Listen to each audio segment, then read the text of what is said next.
കിഴക്കിന്റെ വെനീസിൽ ഇന്ന് ജലോത്സവമേളപ്പെരുക്കം. 71ാമത് നെഹ്റു ട്രോഫി ജലമേള ഇന്ന് പുന്നമടക്കായലിൽ നടക്കും. രാവിലെ 11-ന് ചെറുവള്ളങ്ങളുടെ ഹീറ്റ്സ് മത്സരങ്ങളോടെയാകും തുടക്കം. 21 ചുണ്ടൻ വള്ളങ്ങളടക്കം 75 കളിവള്ളങ്ങൾ പുന്നമടയിലെ അങ്കത്തട്ടിൽ പൂരിനിറങ്ങും. വൈകുന്നേരം 4-ഓടെ ചുണ്ടൻ വള്ളങ്ങളുടെ ഫൈനൽ നടക്കും. പുന്നമടയിലെ ആവേശ പോരാട്ടം പ്രേക്ഷകരിലേക്ക് എത്തിക്കാൻ ജനം ടിവിയും സജ്ജമായി കഴിഞ്ഞു. നമ്മുടെ പ്രതിനിധികൾ ചേരുകയാണ്. സുധീഷ് ഗോപാലിലേക്കും അരുൺ കൊടുങ്ങൂരിലേക്കും പോകുന്നു. സുധീഷിലേക്ക് ആദ്യം. സുധീഷ്, ഓളപ്പരപ്പിലെ വേഗരാജാവ് ആരെന്നറിയാനുള്ള ഒരുക്കങ്ങളിലാണോ ഇപ്പോൾ? തീർച്ചയായും അത് തന്നെയാണ് ഏറ്റവും പ്രധാനപ്പെട്ട ഒരു വലിയ ഒരു ആഘോഷ നിറവിലേക്ക് എത്തുകയാണ്. എന്തായാലും അതിൽ ഏറ്റവും പ്രധാനപ്പെട്ടത് ഇടയ്ക്ക് ഈ മഴ തന്നെ എത്തുന്നു.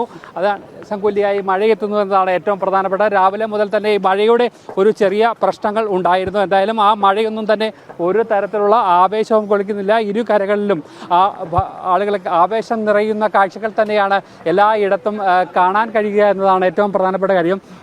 വെള്ളവും മണ്ണുമായിട്ടുള്ള ഒരു വലിയ ആവേശം നിറയുന്ന ഒരു മണ്ണ്, അവിടെ തന്നെയാണ് വീണ്ടും ഒരു വള്ളംകളിക്ക് അരങ്ങൊരുക്കുന്നത്. മാസങ്ങൾ നീണ്ട ആവേശമാണ്. ഇവരുടെ ഒരു തയ്യാറെടുപ്പും മറ്റു എത്ര ദിവസങ്ങൾ കൊണ്ട് ആരംഭിച്ചതാണ്. 40 ദിവസത്തിലധികം പരിശീലനം നടത്തിയ ചുണ്ടൻ വള്ളങ്ങൾ അടക്കമാണ് ഇവിടെ മത്സരിക്കുന്നത്. നമുക്കറിയാം 21 ചുണ്ടൻ, അത് നെഹ്റു ട്രോഫിയുടെ ചരിത്രത്തിൽ തന്നെ ആദ്യമാണ് ഇത്രയേറെ ചുണ്ടൻ വള്ളങ്ങൾ മത്സരിക്കുന്നത്. ആദ്യമായി 6 ഹീറ്റ്സ് ഉണ്ട്. ഈ രീതിയിൽ വളരെ പ്രത്യേകതയുള്ള വളരെ പരിഷ്കാരങ്ങളോടുകൂടിയ ചട്ടങ്ങൾ നടപ്പാക്കിക്കൊണ്ടാണ് ഈ പ്രാവശ്യം നെഹ്റു ട്രോഫി ജലമേള സംഘടിപ്പിക്കുന്നത്. ഇതിൽ ചെറുവള്ളങ്ങൾ അടക്കം 75 വള്ളങ്ങളാണ്, കളിവള്ളങ്ങളാണ് ഈ പുന്നമടയുടെ ഓളപ്പരിപ്പിൽ ആവേശം തീർക്കാൻ പോകുന്നത്.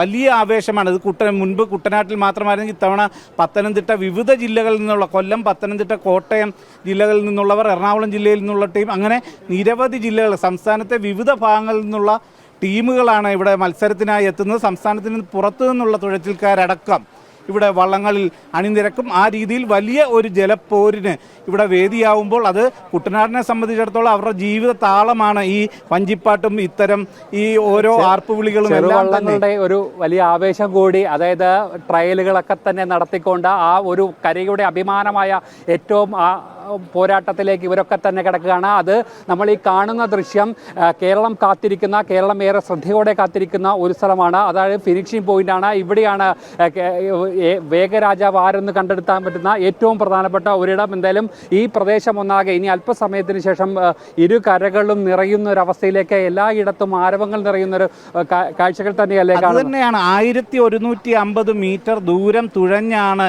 അവർ വിജയപാതയിലേക്ക് എത്തേണ്ടത്. സ്റ്റാർട്ടിംഗ് പോയിന്റിൽ നിന്നും 1150 മീറ്റർ ദൂരം. ആ ദൂരം തുഴഞ്ഞെത്തുന്നതിൻ്റെ ട്രയലുകൾ ഇപ്പോഴേ നടത്തുകയാണ്. അത് ചെറുവള്ളങ്ങളുടെ മത്സരങ്ങൾ രാവിലെ 11 മണിയോടെ ആരംഭിക്കും. അതിനുവേണ്ടി ഉള്ള വള്ളങ്ങളൊക്കെ തന്നെ സ്റ്റാർട്ടിംഗ് പോയിന്റിലേക്ക് അല്പസമയത്തിനകം തന്നെ എത്തിച്ചേരും. അത് കഴിഞ്ഞാൽ പിന്നീട് മത്സരം തുടങ്ങുകയായി. പിന്നെ ഈ കാത്തിരിപ്പിൻ്റെ നിമിഷം, ഇവിടെ അത് ഫിനിഷ് ചെയ്യുമ്പോൾ ആരാണ് വെള്ളിക്കപ്പിൽ മുത്തമിടുക എന്നത് അടക്കമുള്ള കാര്യങ്ങൾ.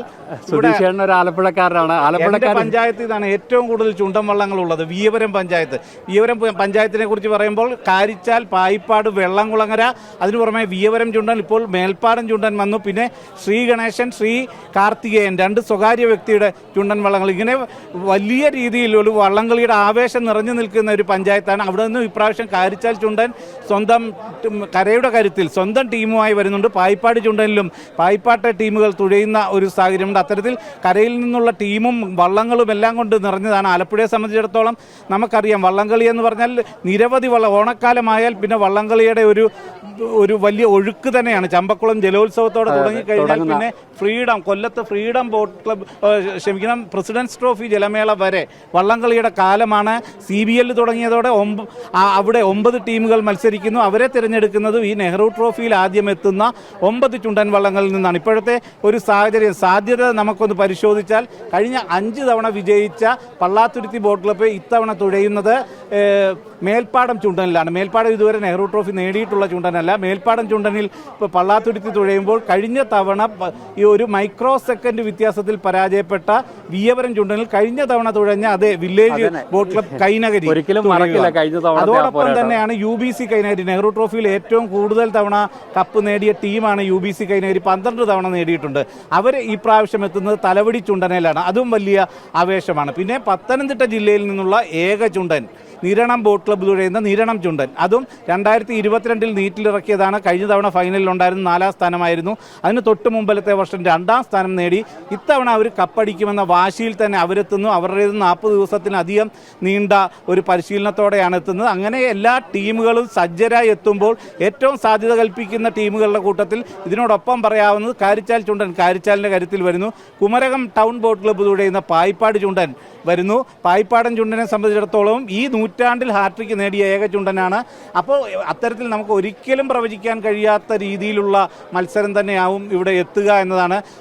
ആ രീതിയിൽ നമ്മൾ പരിശോധിക്കുമ്പോൾ വലിയ ജയസാധ്യത തന്നെയാണ് നിലനിൽക്കുന്നതും. ആ ഒരു ജയപ്രതീക്ഷ അതിൽ ഇവിടെ വലിയ താരങ്ങളടക്കം ഈ ജലോത്സവം കാണാനെത്തുന്നുണ്ട്. സിനിമാ താരങ്ങളുണ്ട്, വിവിധ രംഗത്ത് നിന്നുള്ളവരുണ്ട്. ഇപ്പോൾ പിന്നണി ഗായികയായ അമൃത സുരേഷ്, അതോടൊപ്പം തന്നെ സംഗീത രംഗത്തെ പ്രധാനപ്പെട്ട രണ്ടുപേരും വന്നിട്ടുണ്ട്. അവരുടെ വിശേഷങ്ങൾ കൂടി ഒന്ന് തിരക്കാം. ഈ നെഹ്റു ട്രോഫി എത്രത്തോളം ആവേശത്തോടെയാണ് കാണുന്നത്? ഇതിനു മുമ്പ് വന്നിട്ടുണ്ടോ നെഹ്റു ട്രോഫി? ഇല്ല, ഞാൻ ആദ്യമായിട്ടാണ് വരുന്നത്. ഇപ്രാവശ്യത്തെ ഒഫീഷ്യൽ സോങ് പാടാനുള്ള ഒരു ഭാഗ്യം ഉണ്ടായി. ഗൗതമാണ് മ്യൂസിക് കമ്പോസർ. താങ്ക് യു ചേട്ടാ. ഇദ്ദേഹമാണ് വരികൾ എഴുതിയിരിക്കുന്നത്. അപ്പൊ അങ്ങനെ വള്ളംകളി കാണാൻ വേണ്ടി വന്നതാണ്. അപ്പോൾ ഈ വള്ളംകളിയുടെ ഇപ്പം തന്നെ ചെറിയ വള്ളങ്ങളൊക്കെ വന്ന് തുഴഞ്ഞു തുടങ്ങിയിട്ടുണ്ട്. ഉച്ചയോടെ അതങ്ങ് ആവേശത്തിന്റെ ഒരു പാരമ്യത്തിലേക്ക് എത്തും. എല്ലാം കണ്ടിട്ടല്ലേ പോകും? അതെ അതെ, എവിടെ ഉണ്ടാവും. ഗൗതമ സ്ഥിരം ഒരു കാഴ്ചയാണ്. എന്തായാലും ഒരു ദൃശ്യ മാധ്യമങ്ങൾക്കെല്ലാം തന്നെ കൃത്യമായി രാവിലെ നിന്ന് വള്ളംകളിയുടെ അനുഭവം പറയുന്നത്. ഇത്തവണ തീം സോങ് റെഡിയാക്കിയാണ് വന്നിരിക്കുന്നത്. എങ്ങനെയായിരുന്നു ആ തീം സോങ്, ആ അനുഭവം എന്ന് പറയൂ? തീം സോങ് ഇതിപ്പം ഔദ്യോഗികമായിട്ടുള്ള ഗാനം ചെയ്യുന്ന 4ാമത്തെ തവണയാണ്. അപ്പോൾ ഫസ്റ്റ് ഔദ്യോഗിക ഗാനം 2018 ഞാൻ നെഹ്റു ട്രോഫി ചെയ്യുന്നത്. വയലാർ ശതീന്ദ്രവർമ്മയാണ് എഴുതിയത്. അത് കഴിഞ്ഞിട്ട് 2023, 24, 25 നമ്മുടെ ജയൻ തോമസ് ചേട്ടനാണ് പാട്ടുകൾ എഴുതുന്നത്. ഞങ്ങൾ ഒരുമിച്ചൊരു കോമ്പിനേഷനിൽ ഔദ്യോഗികമായിട്ടുള്ളൊരു ഗാനം ചെയ്യാൻ ആലപ്പുഴക്കാരനായ ഞങ്ങൾക്ക് ഭാഗ്യം കിട്ടുമെന്ന് പറയുന്നത് വലിയൊരു കാര്യമാണ്. എങ്ങനെയാണ് ആ ഒരു പാട്ട് എഴുതിയപ്പോൾ ഉണ്ടായിരുന്ന അനുഭവങ്ങൾ? എന്തായാലും ലോകത്തെ കേരളത്തെ സ്നേഹിക്കുന്ന എല്ലാവരും കാത്തിരിക്കുന്നതായിരുന്നു ആ സോങ്. അതെ, ഇത് തോയെ തീയാളും അതിപോർമുഖം എന്ന് നമ്മൾ പാട്ടിൽ എഴുതി വെച്ചിട്ടുണ്ട്. വെള്ളത്തിന് തീ പിടിക്കുന്ന ഒരു ഉത്സവമാണ്. അപ്പോൾ അത് മാത്രമല്ല, കേരളത്തെ ലോകത്തിൻ്റെ നെറുകയിൽ അടയാളപ്പെടുത്തുന്ന ഒരു ഇവൻ്റ് കൂടെയാണ്. അപ്പോൾ അതിൻ്റെ ഒരു അടയാള ഗീതം ഉണ്ടാക്കുക എന്ന് പറയുന്നത് ശരിക്കും ഒരു ചലഞ്ച് തന്നെ. കാരണം ഇവിടെ ഓരോ അണുവിലും ആവേശമാണ് കുട്ടനാടിൻ്റെ ഈ സമയത്ത്. അതിനോട് ചേർന്ന് നിൽക്കാൻ നമ്മുടെ പാട്ടിന് കഴിഞ്ഞില്ലെങ്കിൽ പിന്നെ പാട്ട് വാളിപ്പോവും. അപ്പോൾ അതുകൊണ്ട് എഴുത്തിൽ അത് കൊണ്ടുവരാൻ ബോധപൂർവ്വം ഒരു ശ്രമം, പ്രത്യേകിച്ചും ഈ ഓളവും താളവും തുഴയും ഇതൊക്കെ തന്നെയാണ് ഉപയോഗിക്കേണ്ട വാക്കുകളെല്ലാം.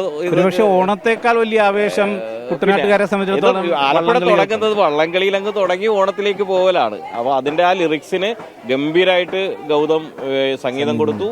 അമൃതയുടെ ശബ്ദം കൂടെ ആയപ്പോൾ പൊളിച്ചു കാര്യങ്ങൾ. രണ്ടിനായിരുന്നു പാടുവോ? പിന്നെന്താ. തുഴതാളത്തിൽ ചേരി വരുന്ന ചുണ്ടൻ വള്ളങ്ങൾ, അകതാരാകെ ആവേശത്തിൻ പൂരക്കൊടേറ്റം, ആലപ്പുഴയുടെ ധനവും മനവും ഓളം തുള്ളുന്നേ, ആർപ്പൂവിളിയുടെ ആരവം ഉയരും വള്ളം കളിനാള്. തിരക്കിനിടയിലും നമുക്ക് നമ്മുടെ പ്രേക്ഷകർക്കായി ഈ സമയം കണ്ടെത്തി. എന്തായാലും ആ ഒരു ആവേശത്തിലേക്ക്, എല്ലായിടങ്ങളും ആ ആവേശത്തിലേക്കാണ്, ആ ഒരു കാഴ്ചകൾ കൂടിയാണ് ഇനി എല്ലാവരും കാത്തിരിക്കുന്നത്. എന്തായാലും പ്രത്യേകിച്ച് ഇപ്പം ആലപ്പുഴക്കാരനാണ് ഓരോ കരയുടെ അഭിമാനമായി ഓരോ ചുണ്ടെത്തുന്നു. ഇത്തവണ ആര് കപ്പടിക്കുമെന്നാണ് പ്രതീക്ഷിക്കുന്നത്? ഞാനൊരു 6 മണി കഴിഞ്ഞിട്ട് പറയാം. കാരണം എല്ലാവർക്കും പ്രതീക്ഷയുണ്ട്, എല്ലാവർക്കും ഹോപ്പുണ്ട്. സോ ഇപ്പം മത്സരത്തിൽ ജയിക്കുന്നതിനേക്കാളും ഉപരി അതിൽ മത്സരിക്കുക അല്ലെങ്കിൽ അതിലൊരു ഭാഗമാകുക എന്ന് പറയുന്നതാണല്ലോ. പണ്ടത്തേതിന് ഒരു പ്രൊഫഷണൽ രീതിയിലേക്ക് ഇത് വന്നിട്ടില്ല ഇപ്പോൾ നെഹ്റു ട്രോഫിയുടെ മത്സരം. നെഹ്റു ട്രോഫി എന്ന് പറയുമ്പോൾ ഇപ്പൊ ലോകമെമ്പാടും അറിയപ്പെടുന്ന ഒരു ഉത്സവമാണല്ലോ. അപ്പം നമ്മുടെ ആലപ്പുഴക്കാരുടെ ഒരു ആഘോഷം ലോകമെമ്പാടും അറിയുന്ന ഒരു ഉത്സവമായി മാറിയതിൽ ഒരുപാട് സന്തോഷമുണ്ട്. അപ്പം എല്ലാവിധ കിട്ടിയതാണ്. ഒരു ഓണപ്പാട്ട് കൂടി പാടാൻ പറ്റുമോ? ഗൗതം കൂടെ കൂടാ. പൂവിളി പൂവിളി പൊന്നോണമായി നീ വരൂ പൊന്നോണത്തുമ്പി, ഈ പൂവയലിൽ മോഹം പൊന്നിൻ മുത്തായി മാറ്റും പൂവിളിയിൽ നീ വരൂ ഭാഗം വാങ്ങാൻ. ഒരുപാട് നന്ദി. എന്തായാലും വരും മണിക്കൂറുകളിൽ നമുക്ക് കാണാം. എന്തായാലും വലിയൊരു ആവേശത്തിലേക്കാണ്. ഇത് തന്നെയാണ് ഈ കരകളിൽ നിറയുന്ന ആവേശങ്ങളെല്ലാം തന്നെ ഓരോ ആലപ്പുഴക്കാരനെ സംബന്ധിച്ചോളം, ഓരോ കുട്ടനാട്ടുകാരനെ സംബന്ധിച്ചോളം ഇന്നത്തെ ഈ ഒരു ദിവസം ലോകത്തിൻ്റെ ഏത് കോണിലാണെങ്കിലും ഇവിടേക്ക് എത്തുക, ഈ ഒരു മണ്ണിലേക്ക് എത്തുക, ഈ ഫിനിഷിംഗ് പോയിന്റിലേക്ക് എത്തുക, വേഗരാജാവാറുന്ന ആ കാണുന്ന ഏറ്റവും തീപാറുന്ന പോരാട്ടം കാണുക എന്നുള്ള വലിയ സ്വപ്നം ലോകത്തിൻ്റെ ഏത് കോണിലാണെങ്കിലും എത്തുക എന്നുള്ള ഒരു ആലപ്പുഴക്കാരനോട് പ്രത്യേകിച്ച് ആവേശം പറഞ്ഞു തരേണ്ടത്. ഏറ്റവും നമ്മൾ പറയേണ്ടത് ഇത്രയേറെ ആവേശത്തോടെ മാസങ്ങൾ നീണ്ടുനിന്ന ഒരു തയ്യാറെടുപ്പോടെ എത്തുമ്പോഴും അതിൽ ഒരു തുഴക്കാരൻ്റെ അല്ലെങ്കിൽ ഒരു താളം തെറ്റിയാൽ, ഒരു അമരക്കാരൻ അല്പം പിഴച്ചാൽ തീർന്നുമല്ല. ഇത്രയും ദിവസത്തെ കഷ്ടപ്പാട് അവിടെ തീരും. അതുകൊണ്ട് വലിയ പ്രാർത്ഥനയോടെയാണ് ഇന്ന് ഓരോ ടീമും രാവിലെ ഗണപതി ഹോമം അടക്കമുള്ള വഴിപാടുകൾ നടത്തി സമീപത്തെ ദേവാലയങ്ങളിലെല്ലാം, അത് ജാതിയില്ല മതമില്ല അത്തരം ഒരു വേർതിരിവും ഇല്ലാതെ കാര്യങ്ങളിലൂടെ പോകേണ്ടിയിരിക്കുന്നത്. കേവലം ഒരു മത്സരത്തിനപ്പുറത്തേക്ക് അവർ ഈ മാസങ്ങളായി എടുക്കുന്ന ഒരു പ്രയത്നം, കഠിന പ്രയത്നം, അവരുടെ ജീവിതശൈലി തന്നെ മാറ്റി ക്യാമ്പുകളിലൊക്കെ തന്നെ പോയതാണ്. അവരുടെ ഒരു അനുഭവം, അവരുടെ ഒരു പ്രയത്നം, അവരുടെ ഒരു കഠിനാധ്വാനം അതുകൂടിയല്ലേ ഇവിടെ മാറ്റുരയ്ക്കുന്നത്. പിന്നെ തീർച്ചയായിട്ടും ഇപ്പം 10 കിലോമീറ്ററാണ് ഓരോ തുഴക്കാരെയും ഓടിക്കുന്നത്, അവർക്ക് പൂർണ്ണ ഒരു കായിക ശേഷിയിലേക്ക് എത്തുന്നതിന് വേണ്ടി. അതിന് പുറമെയാണ് കൈക്കരുത്തിന് വേണ്ടിയുള്ള പ്രത്യേക വ്യായാമങ്ങൾ. ഇത് എല്ലാം ചെയ്ത് വളരെ ചിട്ടയോടെ പുലർച്ചെ 5 മണിയോടെ എഴുന്നേറ്റ് ഇവരെല്ലാം തന്നെ ക്യാമ്പ് വിട്ട് പുറത്തു പോകാൻ പോലും സമ്മതിക്കാതെ വളരെ ചിട്ടയോടെ, അതിനോടൊപ്പം തന്നെയാണ് അവർക്ക് ആത്മവിശ്വാസം വർദ്ധിക്കുന്നതിനുള്ള പരിശീലനങ്ങൾ. ഇത് എല്ലാം വളരെ കൃത്യമായി നൽകിക്കൊണ്ട് ഒരേ ലക്ഷ്യം, എല്ലാവരും ഈ വെള്ളിക്കപ്പ് മാത്രം ലക്ഷ്യം കണ്ട് ഈ പുന്നമടയിലേക്ക് എത്തുമ്പോൾ ആ പോരിൻ്റെ വാശിയും വീറും നമുക്ക് ഊഹിക്കാവുന്നതിനും അപ്പുറമാണ്. അതിന് പുറമെയാണ് ഈ ചുണ്ടൻ വള്ളങ്ങൾക്കൊപ്പം ആരാധകരായി തീരുന്നവർ. കാരിച്ചാൽ ചുണ്ടനും മറ്റും ഉള്ള ആരാധകർ ലോകം മുഴുവൻ നിറഞ്ഞു നിൽക്കുകയാണ്. ആ കരയുടെ ഒരു വാശിയും വീറും. ഇപ്പോൾ തന്നെ പായിപ്പാടും കാരിച്ചാലും തൊട്ടപ്പുറം ഇപ്പുറമുള്ള കരയാണ്. അവർ തമ്മിൽ ബദ്ധശത്രുക്കളാണ് ഈ ജലോത്സവം തുടങ്ങിക്കഴിഞ്ഞാൽ. അത് കഴിയുമ്പം തീരും സൗഹൃദമാണ്, സുഹൃത്താണ്. പക്ഷേ ഇപ്പോഴുള്ള അവരുടെ വികാരം, ആ കരയുടെ വികാരം, ചുണ്ടൻ്റെ വികാരം, ആ വെള്ളിക്കപ്പെന്ന ലക്ഷ്യം ഓരോ കുട്ടികളിൽ പോലും നിറഞ്ഞു നിൽക്കുന്ന ഒരു കാഴ്ച തന്നെയാണ് കാണാൻ കഴിയുന്നത്. അതിന്റെ ഒരു വീര്യം അല്പസമയത്തിനുള്ളിൽ ഇവിടെ ആരംഭിക്കുകയാണ്. 11 മണിയോടെ മത്സര വള്ളംകളികൾ ആരംഭിക്കുകയാണ്. ചെറുവള്ളങ്ങൾ, വെപ്പ്, അതോടൊപ്പം തന്നെ ഇരുട്ടുകുത്തി, ചുരുളൻ, അതോടൊപ്പം തന്നെയാണ് തെക്കനോടി. ഇത്തരം വള്ളങ്ങളാണ് രാവിലെ മത്സരിക്കുന്നത്. അതിനുശേഷം ഉച്ചയ്ക്ക് അവരുടെയും ഫൈനൽ ഉണ്ടാവും. ഒപ്പം ചുണ്ടൻ വള്ളങ്ങളുടെ ഹീറ്റ്സും ഫൈനലും.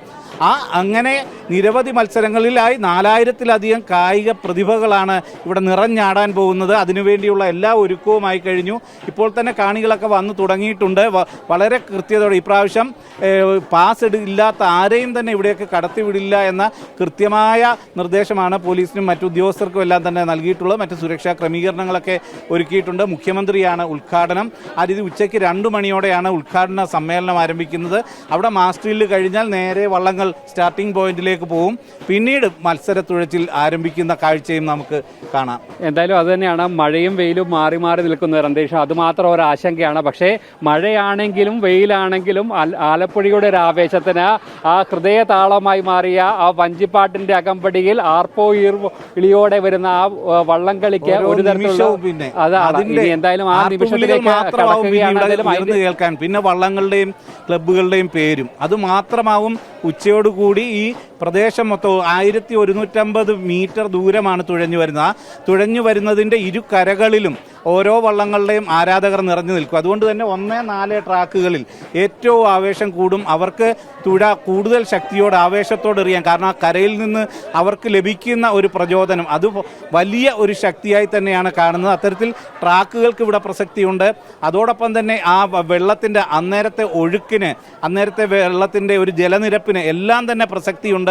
ഈ കായിക പരിശീലനമോ ഒന്നുമല്ല, അതിനപ്പുറം ചുണ്ടൻ വള്ളങ്ങളുടെയും ഓരോ കളിവള്ളങ്ങളുടെയും പ്രാപ്തിയുണ്ട്. അതിനുമെല്ലാം അപ്പുറം ദൈവസഹായം, അതിൽ വിശ്വസിച്ചുകൊണ്ട് തന്നെയാണ് ഓരോരുത്തരും തുഴയെറിയുന്നത്. ആ തുഴയേറ് കാണാൻ ഇനിയും നിമിഷങ്ങൾ മാത്രമാണ് ബാക്കിയുള്ളത്. അതിൻ്റെ ആവേശം ഇവിടെ ആകെ തന്നെ നിറഞ്ഞിരിക്കുന്നു എന്ന് തന്നെ നമുക്ക് പറയാം. രോഹിണി, ശരി, എന്തായാലും ഈ ആവേശം പ്രേക്ഷകരിലേക്ക് എത്തിക്കാൻ രണ്ടുപേരിലേക്കും ഇനിയും തുടർ മണിക്കൂറുകളിലും വരേണ്ടതുണ്ട്. പുന്നമടയിൽ ആവേശ പോരാട്ടം പ്രേക്ഷകരിലേക്ക് എത്തിക്കാൻ ജനം TV സജ്ജമായി കഴിഞ്ഞു എന്നുള്ളതാണ്.